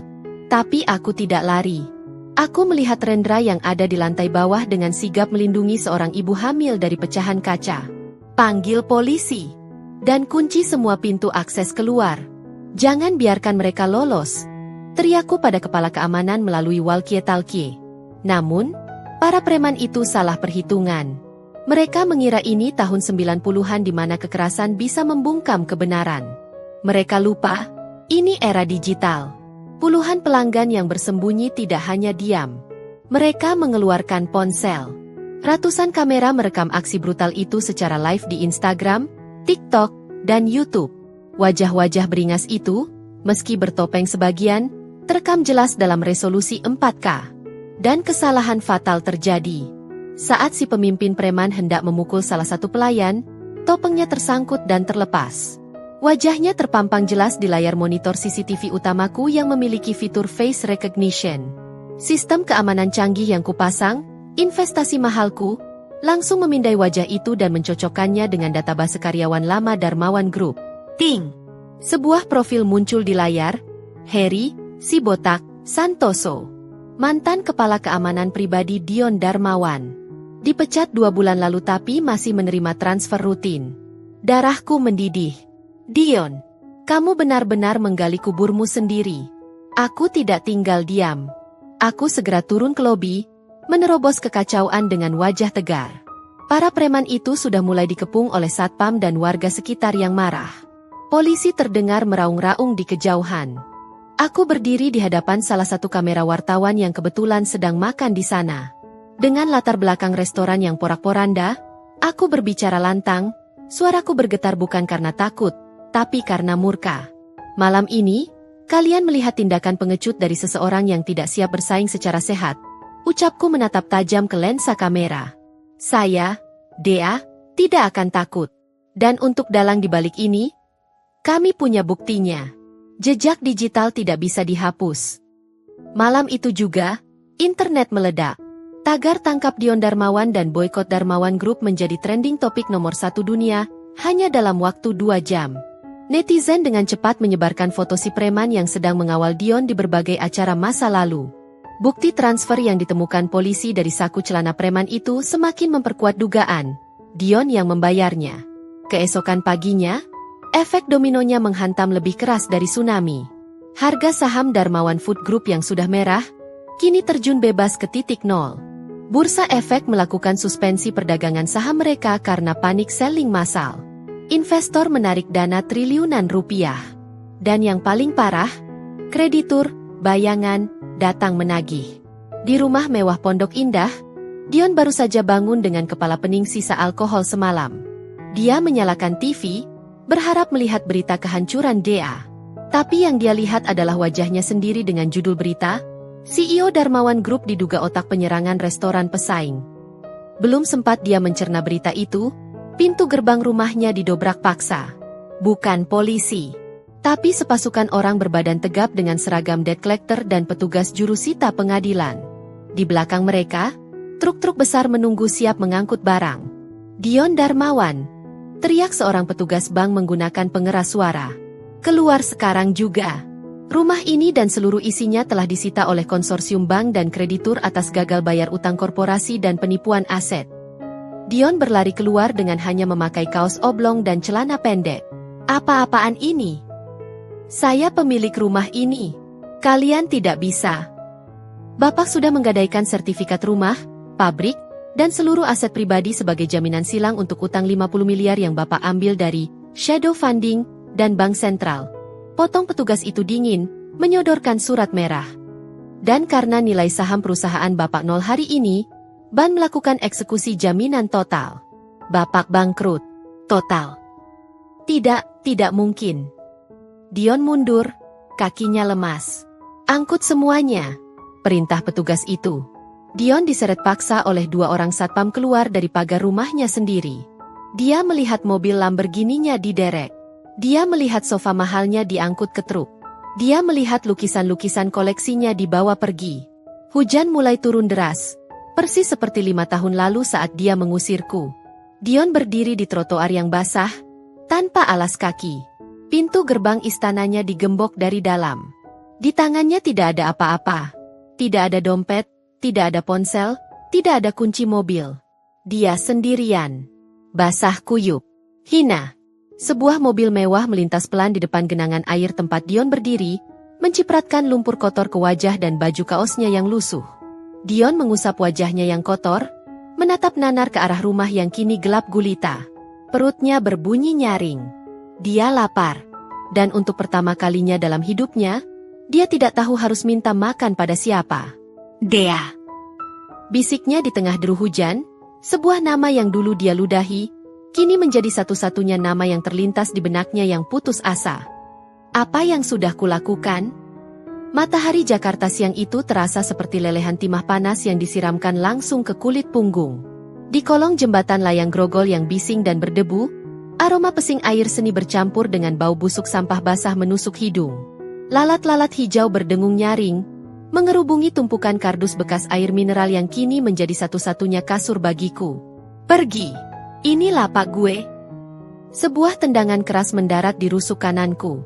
Aku tersentak bangun, meringkuk menahan sakit yang menjalar sampai ke ulu hati. Seorang pemulung tua dengan gigi ompong berdiri di hadapanku, mengacungkan batang besi berkarat. Ampun, Pak, saya cuma numpang tidur sebentar. Suaraku parau, kering kerontang karena belum setetes air pun melewati tenggorokanku sejak kemarin sore. Pergi lu. Gembel baru jangan sok jagoan di sini. Bentaknya lagi. Aku merangkak mundur, menyeret kakiku yang penuh luka lecet dan koreng. Bajuku, kemeja sutra hitam yang dulu harganya 5 juta rupiah, kini tak lebih dari kain lep kusam, robek di bagian ketiak, dan bernoda tanah liat yang mengering. Sepatu kulit loafers buatan Italia yang dulu kubanggakan, solnya sudah mangap seperti mulut buaya yang kelaparan, memaksaku mengikatnya dengan tali rafia merah agar tidak lepas saat berjalan. Namaku Dion Darmawan. Atau setidaknya, dulu itulah namaku. Kini, orang-orang di jalanan memanggilku, si gila, atau si bau. 5 tahun. Atau mungkin baru 5 bulan? Entahlah, waktu terasa kabur saat kau hidup dari sisa makanan di tong sampah. Sejak malam pengusiran itu, hidupku terjun bebas ke dasar neraka dunia. Tidak ada teman yang mengangkat teleponku. Tidak ada saudara yang membukakan pintu. Namaku sudah masuk daftar hitam di setiap perusahaan di kota ini. Google mencatat dosaku abadi, CEO penipu, anak durhaka, koruptor warisan. Perutku berbunyi nyaring, perih seolah dinding lambungku sedang saling memakan. Lapar ini bukan lagi sekadar nafsu, tapi rasa sakit fisik yang nyata. Aku berjalan tertatih menyusuri trotoar panas, menunduk malu setiap kali berpapasan dengan orang-orang kantoran yang wangi dan rapi. Dulu, aku adalah mereka. Dulu, akulah yang duduk di dalam mobil mewah ber-AC itu, memandang jijik pada gelandangan di pinggir jalan. Karma ternyata tidak butuh waktu lama untuk mengirimkan tagihannya. Langkahku terhenti di depan sebuah toko elektronik. Di balik kaca etalase, puluhan TV layar datar menayangkan saluran berita bisnis. Mataku terpaku pada teks berjalan di layar itu. Breaking news. Darmawan Food Group kembali mencatat laba bersih tertinggi setelah diakuisisi investor misterius. Jantungku berdegup kencang. Perusahaan papa masih ada? Aku mendekatkan wajahku yang kotor ke kaca etalase, mengabaikan satpam toko yang sudah melotot curiga. Di layar TV, terlihat gedung pencakar langit yang sangat kufamili, Darmawan Tower. Gedung itu terlihat lebih megah, lebih bersih, dan lebih hidup daripada saat aku memimpinnya. Grup misterius. Gumamku lirih. Sebuah ide gila terlintas di benakku yang putus asa. Jika pemilik baru itu bisa menyelamatkan perusahaan yang sudah kuhancurkan, berarti dia orang hebat. Mungkin dia butuh tenaga kasar? Aku tidak akan melamar jadi manajer. Jadi tukang sapu pun tak apa. Atau tukang cuci piring di kantin. Asalkan aku bisa makan. Asalkan aku bisa berteduh. Lagi pula, itu gedung yang dibangun papa. Mungkin, arwah papa masih mau menolong anak durhakanya ini lewat tangan pemilik baru itu.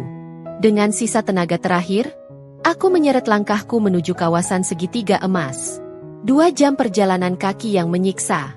Tumitku berdarah, kepalaku pening dihantam terik matahari. Tapi akhirnya, Bayangan gedung tinggi itu menaungi tubuhku. Aku berdiri di depan lobi utama Darmawan Tower. Pintu kaca otomatis itu terbuka dan tertutup, menghembuskan hawa dingin AC yang terasa seperti surga. Aroma kopi mahal dan parfum pewangi ruangan menguar keluar, aroma yang dulu adalah keseharianku. Aku memberanikan diri melangkah masuk. "Hei, berhenti!" Teriakan tegas menggema. 2 orang petugas keamanan berseragam safari biru tua langsung menghadangku dengan tongkat terhunus. Salah satunya menutup hidungnya. Wajahnya jijik. "Mau ngapain lu gembel? Ini bukan tempat minta-minta. Sana pergi. Jangan kotori lantai lobi," bentak satpam yang berbadan tegap. Aku mengangkat kedua tanganku, gemetar. "Pak, tolong. Pak. Saya mau melamar kerja. Apa saja. Bersihkan toilet juga boleh. Saya lapar, Pak." "Kerja?" Satpam itu tertawa mengejek. "Lihat tampang lu. Masuk sini aja bikin ilfil tamu. Udah sana, sebelum gue seret." Dia mendorong bahuku kasar. Aku terhuyung, nyaris jatuh ke lantai granit. Saat aku mendongak untuk memohon sekali lagi, mataku bertemu dengan mata satpam kedua. Satpam yang lebih tua, dengan kumis tebal yang sudah memutih. Dia menatapku lekat-lekat, matanya menyipit, berusaha mengenali wajah di balik lapisan debu dan rambut gondrong yang lengket ini. "Tunggu," ucap satpam tua itu pelan. Dia melangkah maju, menepis tangan rekannya. "Bukannya ini, Pak Dion?" "Hening." Satpam muda itu melongo. Aku menunduk. Rasa malu yang amat sangat membakar wajahku. Dikenali dalam kondisi seperti ini jauh lebih menyakitkan daripada dipukul. "Bukan, saya bukan." Sangkalku lemah. Ingin lari rasanya. "Benar. Kamu Pak Dion kan?" Satpam tua itu menggelengkan kepala. Tatapannya bukan mengejek, tapi iba campur kaget. "Ya Allah, Pak. Pak Ujang masih ingat Bapak. Dulu Bapak pernah marah-marah karena saya telat bukain pintu mobil." Aku hanya bisa diam. Air mata mengalir membuat jalur bersih di pipiku yang dekil. "Pak Ujang, tolong saya. Pak, saya izinkan saya ketemu HRD. Atau siapa saja. Tolong." Pak Ujang menatapku, lalu menatap rekannya. Dia tampak ragu. Tapi kemudian, AirPH di telinganya berbunyi. Seseorang berbicara lewat radio komunikasi. Pak Ujang memegang telinganya, mendengarkan dengan seksama. Wajahnya berubah tegang. Dia menatapku, lalu menatap langit-langit lobi di mana kamera CCTV berbentuk kubah hitam berkedip pelan. "Siap, Bu." "Laksanakan," jawab Pak Ujang tegas ke arah mikrofon di kerahnya. Dia menurunkan tangannya, lalu menatapku dengan ekspresi aneh. Hormat, tapi juga bingung. "Pak Dion." Suaranya merendah. "Bapak tidak disuruh pergi." "Maksudnya?" Tanyaku bingung. Kami, pemilik baru gedung ini, beliau melihat Bapak di CCTV lobi barusan.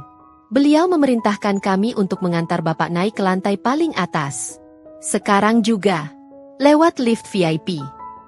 Jantungku berhenti berdetak sesaat. CEO baru? Ingin bertemu gelandangan sepertiku? Apakah dia orang yang ku kenal? Atau dia ingin mempermalukanku lebih jauh? Atau mungkin, polisi sudah menungguku di atas? Tapi Pak, saya kotor bau. "Perintah mutlak, Pak." Potong Pak Ujang. Dia memberi isyarat pada rekannya untuk membuka jalur. "Mari, ikut saya." Aku melangkah kaku melewati gate keamanan yang dulu kupasang sendiri. Orang-orang di lobi menatapku dengan jijik, menutup hidung mereka. Aku menunduk dalam-dalam, masuk ke dalam lift berdinding kaca itu. Tombol angka 50 ditekan. Lift meluncur naik dengan kecepatan tinggi, membawa tubuh ringkihku meninggalkan dasar kehidupan menuju puncak menara yang pernah kukuasai.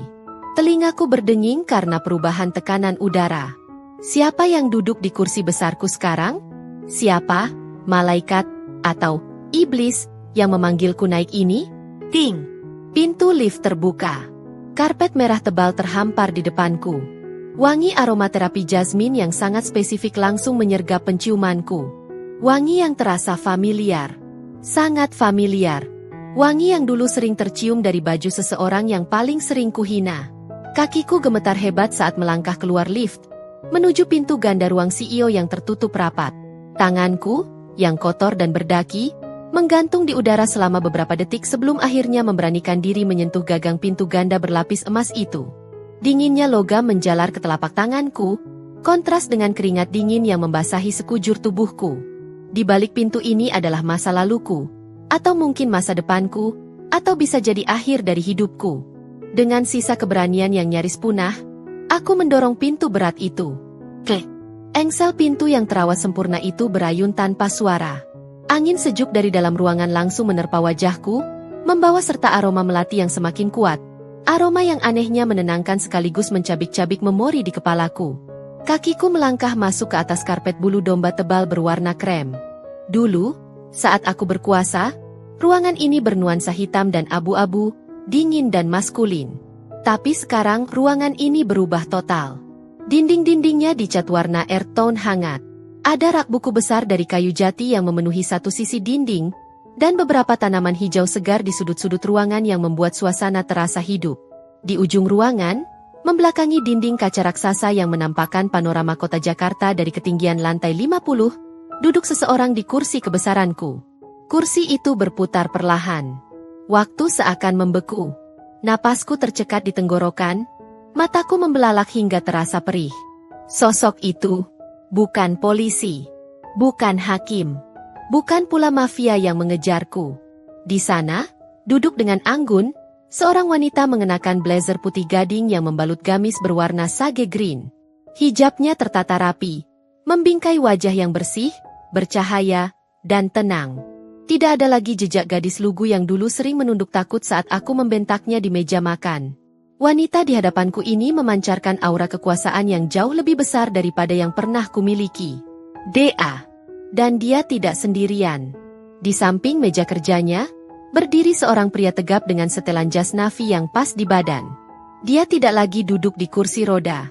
Dia berdiri tegak, kedua kakinya menapak kokoh di lantai, menatapku dengan sorot mata yang sulit diartikan, campuran antara iba, sedih, dan kecewa. Rendra, adik kandungku. Masuklah, Mas Dion. Suara Zea memecah keheningan. Suaranya lembut, namun memiliki resonansi wibawa yang membuat lututku seketika terasa lemas. Pintu ini selalu terbuka untuk keluarga, meski keluarga itu pernah membuang kami. Aku terhuyung mundur, tanganku meraba dinding untuk mencari pegangan. Dea? Rendra? Ini mimpi, kan? Aku pasti sudah mati kelaparan di jalanan dan ini cuma halusinasi. Rendra melangkah maju perlahan. Suara sepatu pantofelnya terdengar tegas di lantai. Ini bukan mimpi, Mas. Kamu masih hidup. Dan kami juga masih hidup. Meski dulu Mas berusaha mematikan kami. Tapi bagaimana? Suaraku parau, nyaris tak terdengar. Gedung ini, perusahaan ini, beritanya bilang diakuisisi investor asing. Dea berdiri dari kursinya. Dia berjalan memutari meja besar itu, mendekatiku namun menjaga jarak aman, seolah takut kotoran di bajuku akan menodai kesucian pakaiannya. Bukan investor asing, Mas, jawab Zea tenang. Matanya menatap lurus ke mataku yang cekung. Investor, misterius, itu adalah The Heritage Group, perusahaan yang aku bangun dari buku sampah yang Mas lempar ke mukaku 5 tahun lalu. Kata-kata itu menghantam dadaku lebih keras dari pukulan preman pasar. Kamu. Aku menelan ludah yang terasa pahit. Kamu yang membeli hutang-hutangku. Dea menggeleng pelan. Aku tidak membeli hutangmu. Aku menebus marwah papa. Saat bank menyita aset Darmawan Group, saat namamu hancur di semua media, saat ribuan karyawan terancam PHK karena keserakahanmu, aku datang. Aku membeli kembali saham mayoritas perusahaan ini dari para kreditur. Aku melunasi tunggakan gaji karyawan yang kamu potong. Aku menyelamatkan kapal yang kamu lubangi. Aku menunduk, menatap kakiku yang dibungkus sepatu rusak. Rasa malu yang teramat sangat membakar wajahku. Dulu aku berdiri di tempat Zea berdiri sekarang, menertawakannya, menghinanya sebagai benalu. Sekarang, lihatlah aku. Bau, kotor, dan tak berharga. Sementara dia berdiri di sana bak ratu yang bijaksana, menyelamatkan kerajaan yang kuruntuhkan. Kenapa? Tanyaku lirih. Air mata mulai menetes membasahi pipi yang berdaki. Kenapa kamu tolong aku? Aku sudah jahat sama kamu. Aku usir kamu. Aku fitnah kamu. Harusnya kamu biarkan aku mati saja. Karena papa, potong Rendra tegas. Dia kini berdiri tepat di hadapanku. Karena di dalam darah Mas Dion, masih mengalir darah yang sama dengan papa. Dan papa tidak pernah mengajarkan kami untuk membalas kejahatan dengan kejahatan. Kalau dia mau dendam, dia bisa saja membiarkan Mas membusuk di penjara. Tapi dia tidak melakukannya. Dia justru mencabut tuntutan hukum dan melunasi sisa hutang pidana Mas secara diam-diam. Tubuhku gemetar hebat. Pertahanan egoku runtuh total. Selama ini aku berpikir dunia membenciku. Tapi ternyata, orang yang paling kusakiti justru yang menjadi satu-satunya penolongku. Mas Rendra. Isaku pecah.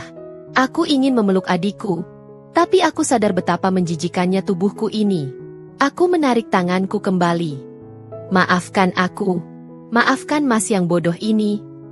Dea menghela napas panjang. Dia berjalan kembali ke mejanya, mengambil sebuah map coklat, lalu membawanya padaku. Mas Dion, panggil Zea. Aku mendongak, menatap wanita yang dulu kuanggap remeh itu dengan pandangan kabur oleh air mata. Dulu, saat Mas mengusir kami, Mas bilang, jangan bawa apapun selain pakaian di badan. Hari ini, aku bisa saja melakukan hal yang sama. Aku bisa memanggil satpam untuk menyeret Mas keluar. Aku bisa meludahi Mas seperti Mas meludahi makam papa. Zea berhenti sejenak, menatapku lekat. Tapi aku bukan kamu, Mas. Hening yang menyakitkan menyelimuti ruangan. Suara AC sentral yang mendesing halus terdengar seperti raungan di telingaku.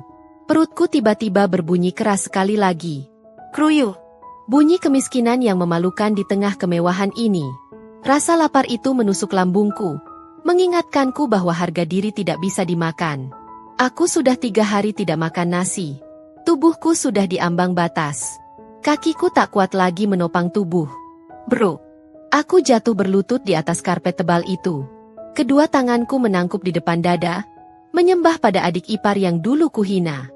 Egosku sebagai kakak tertua, sebagai mantan CEO, sebagai laki-laki, semuanya lenyap ditelan rasa lapar dan penyesalan. Dea. Rendra. Aku meraung, suaraku pecah bercampur tangis histeris. Aku bersujud, mencium ujung sepatu Dea yang bersih. Tolong aku lapar. Demi Tuhan, aku lapar sekali. Beri aku makan, apapun. Sisa makanan kucing pun tak apa. Tolong jangan usir aku lagi. Aku menangis sejadi-jadinya, menumpahkan segala rasa sakit, malu, dan dosa di lantai ruangan yang dulu adalah singgasanaku. Aku benar-benar telah menjadi gelandangan di istanaku sendiri. Dea menatapku dari atas. Dia tidak menarik kakinya. Dia tidak jijik. Tapi wajahnya tetap datar, menyimpan sebuah keputusan besar yang akan menentukan nasibku selanjutnya. Bangun, Mas, ucap Zea dingin. Aku tidak butuh sujudmu. Simpan air matamu. Dia melemparkan map coklat yang dipegangnya ke hadapanku. Map itu terbuka, memperlihatkan sebuah formulir. Bukan cek uang. Bukan surat kepemilikan saham. Baca itu, perintah Dea tegas. Itu satu-satunya tawaran yang kuberikan. Ambil, atau silakan keluar dari gedung ini dan jangan pernah kembali. Tanganku yang penuh daki dan gemetar meraih map coklat yang tergeletak di atas karpet mahal itu. Napasku masih tersengal, sisa-sisa isak tangis yang memalukan masih menyesakkan dada. Dengan pandangan kabur, aku membuka map tersebut. Harapanku sederhana. Mungkin ini surat pemberian modal usaha, atau setidaknya surat izin tinggal di salah satu aset properti perusahaan yang tidak terpakai. Namun, saat mataku membaca judul dokumen itu, darahku berdesir hebat. Perjanjian kerja waktu tertentu, PKWT, PT Dharma Health Indonesia. Aku mengerjapkan mata, memastikan aku tidak salah lihat. Mataku menyusuri baris demi baris, hingga berhenti pada kolom, posisi tugas. Jabatan, staf kebersihan umum, junior janitor, lokasi, gedung pusat area gudang belakang gaji, UMR DKI Jakarta, tanpa tunjangan jabatan. Apa maksudnya ini? Aku mendongak, menatap Zea dengan tatapan tak percaya. Rasa lapar di perutku sesaat terlupakan, tergantikan oleh sengatan penghinaan yang membakar ulu hati. Kamu menyuruhku jadi tukang sapu? Di perusahaanku sendiri? Di gedung yang kubangun? Dea tidak menjawab. Wajahnya datar, tak tersentuh. Dia berbalik badan, berjalan menuju sebuah lemari kaca yang diterangi lampu sorot khusus di sudut ruangan. Di dalam lemari itu, tersimpan sebuah benda yang sangat kukenal. Benda yang dulu kusebut sampah. Buku resep kumal milik Papa. Zea membuka kunci lemari itu dengan hati-hati, mengenakan sarung tangan kain putih, lalu mengeluarkan buku itu seolah sedang memegang kitab suci kuno. Dia membawanya mendekatiku, aroma kertas tua dan rempah langsung tercium, mengalahkan bau pengharum ruangan. Buka halaman terakhir, Mas, perintah Zea pelan. Halaman yang bahkan aku sendiri baru berani membacanya kemarin malam, saat satpam lapor melihatmu menggelandang di depan lobi. Aku ragu. Tapi sorot mata Rendra yang berdiri di samping Zea seolah memaksaku untuk patuh. Dengan tangan kotor ini, aku menerima buku itu. Halaman-halaman depannya berisi resep yang membuat Zea kaya raya. Tapi di halaman paling belakang, di balik sampul kulit yang sudah retak, terdapat tulisan tangan Papa yang tintanya tampak berantakan, seolah ditulis dengan sisa tenaga terakhirnya sebelum stroke menyerang fatal. Aku membacanya dalam hati, dan setiap katanya menusuk jantungku seperti belati es. Untuk Dea, menantuku yang baik, jika suatu hari nanti ramalanku benar, dan Dion datang padamu dalam keadaan hancur, memelas, dan tak punya harga diri, Papa mohon satu hal, jangan beri dia uang. Uang adalah racun bagi Dion. Seumur hidupnya, dia tidak pernah tahu rasanya mendapatkan 1 rupiah pun dari keringatnya sendiri. Papa salah mendidiknya dengan kemanjaan. Papa memberinya ikan, bukan kail. Dan itu yang membuatnya menjadi monster yang serakah. Jika kamu memberinya uang, dia akan menggunakannya untuk berjudi atau menipu lagi. Dia tidak akan pernah sembuh. Maka, jika kamu masih menghormati Papa, tolong didiklah dia. Beri dia pekerjaan paling rendah di perusahaan. Biarkan dia merasakan sakitnya punggung saat mengepel lantai. Biarkan dia merasakan perihnya tangan terkena sabun cuci. Biarkan dia mencium bau keringatnya sendiri. Hanya dengan cara itu, hanya mungkin anakku yang hilang bisa kembali menjadi manusia. Tulisan itu berakhir dengan tanda tangan Papa yang miring dan lemah. Air mataku menetes jatuh tepat di atas tanda tangan itu. Papa bahkan di ujung nyawanya. Saat dia tahu aku akan mengkhianatinya, dia masih memikirkan cara untuk menyelamatkanku. Dia tidak menghukumku untuk balas dendam, dia menghukumku untuk mendidikku. Selama ini aku pikir Papa membenciku karena lebih sayang pada Rendra. Ternyata, dia hanya ingin aku mandiri. Papa. Rintihku, memeluk buku itu ke dadaku yang bidangnya kini kurus kering. Dea menatapku tajam. Suaranya kini terdengar tegas, tanpa kompromi. Mas Dion, aku bisa saja memberimu cek 100 juta sekarang. Itu uang kecil bagiku. Tapi kalau aku lakukan itu, aku mengkhianati amanah Papa. Dan aku akan membunuh karaktermu untuk kedua kalinya. Dia menunjuk map kontrak kerja di lantai. Itu satu-satunya tawaran yang ada di meja ini. Kamu akan bekerja sebagai cleaning service. Kamu akan membersihkan toilet di lantai dasar, toilet yang dulu sering kamu komplain karena kurang wangi. Kamu akan menyapu gudang belakang tempat tikus bersarang. Kamu akan makan nasi bungkus jatah karyawan di kantin basement, bukan di lounge eksekutif. Rendra maju selangkah, menatapku iba namun keras. Dan satu lagi, Mas, tidak ada yang boleh tahu kalau kamu adalah Dion Darmawan, mantan pemilik gedung ini. Kamu akan bekerja dengan nama samaran. Pakai masker, pakai topi. Jika kamu ketahuan mengaku-ngaku sebagai keluarga pemilik untuk minta perlakuan khusus, saat itu juga kontrak putus dan kamu kembali ke jalanan. Aku menunduk, menatap lantai karpet yang bersih. Bayangan diriku menjadi tukang sapu, membersihkan kotoran bekas sepatu karyawan yang dulu bawahanku, terasa sangat mengerikan. Egosku berteriak menolak. Aku Dion Darmawan. Aku lulusan luar negeri. Aku tidak pantas memegang kain pel. Tapi kemudian, rasa lapar itu datang lagi. Melilit ususku dengan kejam. Dan bayangan tidur di bawah jembatan, dipukuli preman, kehujanan tanpa atap itu jauh lebih mengerikan. Aku tidak punya pilihan. Pintu keluar dari ruangan ini adalah pintu menuju kematian. Apakah? Suaraku tercekat, tenggorokanku kering. Apakah aku dapat tempat tinggal? Jea mengangguk singkat. Ada mes karyawan di belakang gudang. Satu kamar isi 4 orang. Kipas angin, kasur busa, listrik dan air gratis. Makan siang ditanggung catering kantor. Tempat tidur, makanan, atap. Itu terdengar seperti surga bagiku sekarang. Dengan tangan gemetar hebat, aku mengambil pena emas yang disodorkan Rendra. Pena ini pena Montblanc edisi terbatas yang dulu kuhadiahkan untuk diriku sendiri saat ulang tahun ke-30. Sekarang, aku menggunakan pena seharga 50 juta ini untuk menandatangani kontrak sebagai tukang bersih-bersih dengan gaji 4,9 juta rupiah. Tinta hitam menggores di atas kertas. Dion Darmawan. Selesai. Aku meletakkan pena itu pelan. Rasanya seperti ada beban ribuan ton yang terangkat dari pundakku, tapi berganti dengan beban baru yang tak kalah berat. Kenyataan hidup. Dea mengambil map itu, memeriksa tanda tanganku, lalu menutupnya. Wajahnya melunak sedikit. Dia menekan tombol intercom di mejanya. Pak Ujang, tolong bawa karyawan baru ini ke basement. Berikan seragam oranye ukuran L, peralatan kebersihan lengkap, dan jatah makan siang hari ini. Dia mulai bekerja detik ini juga. Siap, Bu. Terdengar suara dari speaker. Jea menatapku untuk terakhir kalinya sebelum dia kembali duduk di kursi kebesarannya, kursi yang dulu milikku. Selamat bekerja, Pak Dion. Ingat, jam kerja mulai pukul 6 pagi. Telat 1 menit, potong gaji. Jangan harap ada toleransi hanya karena kita pernah satu kartu keluarga. Aku mengangguk lemah, lalu berbalik badan. Saat aku melangkah menuju pintu keluar, Rendra memanggilku pelan. Mas. Aku menoleh. Rendra tidak tersenyum, tapi matanya basah. Buktikan kalau Papa salah menilai Mas selama ini.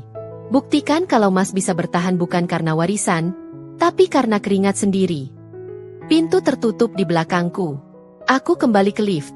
Tapi kali ini bukan lift VIP, melainkan lift barang yang bau oli. Di dalam kotak besi yang turun menuju basement itu, aku melihat pantulan wajahku di dinding logam. Kotak. Lusuh. Hina. Tapi anehnya, untuk pertama kalinya dalam 5 tahun, aku merasa hidup. Aku bukan lagi parasit yang menunggu warisan. Mulai hari ini, aku adalah kuli yang harus bertahan hidup dengan tanganku sendiri. Ting! Pintu lift terbuka di lantai dasar paling bawah. Aroma karbol yang menyengat langsung menyambutku. Seorang pengawas kebersihan bertubuh tambun, dengan wajah galak, sudah berdiri berkacak pinggang memegang sapu lidi dan ember pel. Heh, anak baru, bentaknya keras, suaranya menggema di lorong basement yang lembab. Jangan bengong, ambil pel itu. Toilet di lobi B mampet dan bau pesing.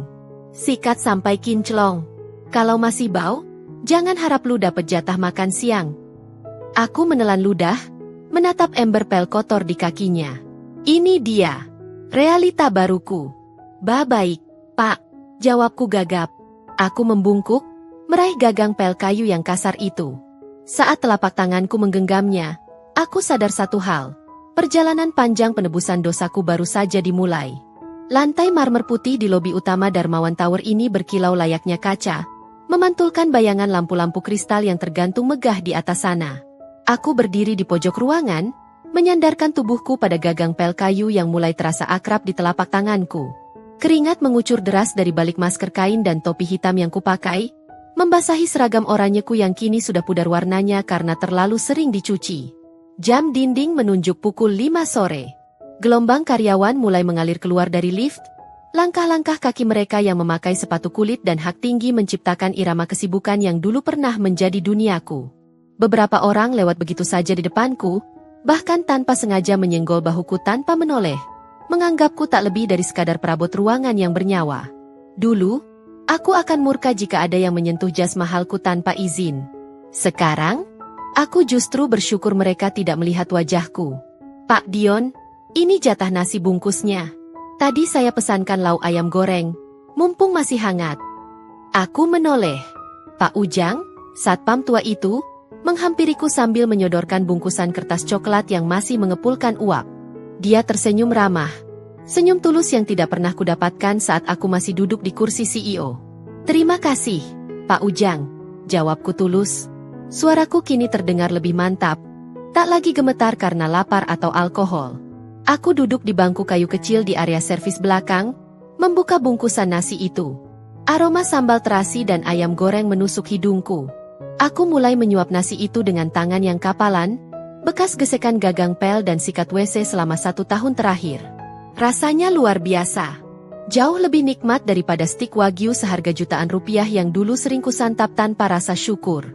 Setiap butir nasi ini adalah hasil keringatku. Setiap rupiah yang kukumpulkan untuk membayar cicilan hutang pribadiku adalah bukti bahwa aku masih punya martabat. Tiba-tiba, suara langkah kaki yang tenang terdengar mendekat. Bukan langkah terburu-buru seperti karyawan lainnya. Aku mendongak, lalu segera berdiri tegak, merapikan topiku. Dea berdiri di sana, didampingi Rendra. Mereka tidak memakai pengawal, hanya berjalan berdua layaknya pasangan biasa. Dea menatap lobi yang bersih mengkilap, lalu matanya beralih menatapku. Lantainya bersih sekali hari ini, Pak Dion, ucap Dea. Tidak ada nada mengejek dalam suaranya. Hanya ada pengakuan yang jujur. Terima kasih, Bu Dea. Saya baru saja menyikat sisa noda kopi di dekat lift B, jawabku sambil menunduk hormat. Rendra menepuk pundakku pelan. Mas, kami baru saja dari makam Papa. Kami membawakan bunga sedap malam kesukaan beliau. Dadaku berdesir. Rendra merogoh saku jasnya, mengeluarkan sebuah amplop kecil berwarna putih. Bukan cek miliaran rupiah, bukan pula kunci mobil mewah. Ini bonus tahunanmu sebagai karyawan teladan, ucap Rendra sambil menyerahkan amplop itu. Dan Zea punya satu kabar lagi untukmu. Zea tersenyum tipis. Senyum yang kali ini terasa seperti seorang adik kepada kakaknya. Mulai bulan depan, posisi pengawas gudang kosong. Gajinya 2 kali lipat dari gajimu sekarang. Aku melihat laporan kinerjamu, Mas. Kamu tidak pernah telat, tidak pernah mengeluh, dan semua area yang kamu pegang adalah yang paling bersih di gedung ini. Kamu sudah belajar caranya menghargai hal-hal kecil. Aku terpaku. Tanganku bergetar saat menerima amplop itu. Bukan karena jumlah uangnya, tapi karena makna di baliknya. Aku telah lulus ujian Papa. Aku telah membuktikan bahwa aku bisa bangkit dari lumpur tanpa harus menginjak kepala orang lain. Dea. Rendra. Suaraku tercekat. Terima kasih. Terima kasih sudah memberiku kesempatan untuk menjadi manusia lagi. Dea mengangguk. Papa pasti bangga melihatmu hari ini, Mas. Harta bisa habis dalam semalam, tapi karakter yang ditempa dengan keringat akan abadi selamanya. Mereka berdua berjalan pergi, menghilang di balik pintu otomatis menuju parkiran VIP. Aku kembali menatap ember pelku.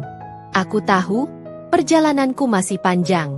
Aku mungkin tidak akan pernah sekaya dulu, tapi untuk pertama kalinya, aku tidur dengan nyenyak karena tidak ada lagi kebohongan dan keserakahan yang menyumbat dadaku. Papa benar.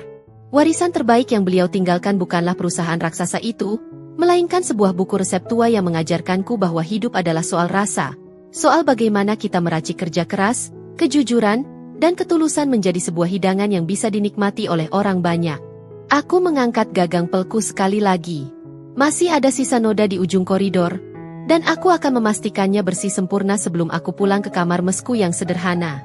Sobat Dira Story, kisah Dion dan Zea mengajarkan kita bahwa keserakahan adalah jalan pintas menuju kehancuran, sementara ketulusan adalah akar dari keberhasilan yang abadi.